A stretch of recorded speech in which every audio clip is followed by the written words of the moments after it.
All right, I have a insurance tip of the day, and it could actually be it's a quasi insurance coverage gap situation as well. So I was on a call today with a new prospect, and we were talking about, in particular, we got talking about the business auto policy. They have 5 vehicles on there, and 3 of them are driven by salespeople, but there's 2 of them on there. One is driven by the owner, and one is driven by one of the key executives. So I asked him, I said, look, they have the vehicles on here. Do they have personal auto vehicles with a personal auto policy as well?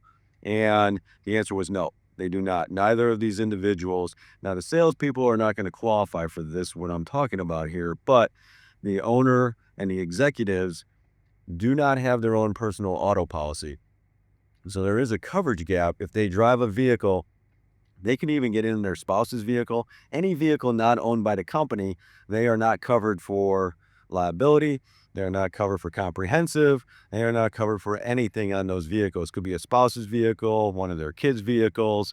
It could be borrowing a car from a friend, or even if you go to an auto dealer and you take a car for a test drive, they're always going to ask you for, oh, let me see your insurance card. Let me see this. Well, there may be a gap there as well if you get into an accident. I mean, it could fall back on the dealer's policy, but they're going to try and come after you, and there is no coverage for it.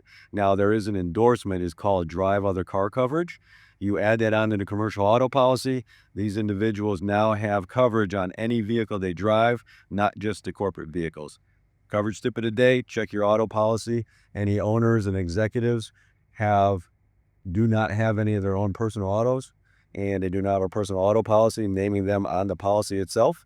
They have no coverage, but with this coverage, they do have it no matter where they drive.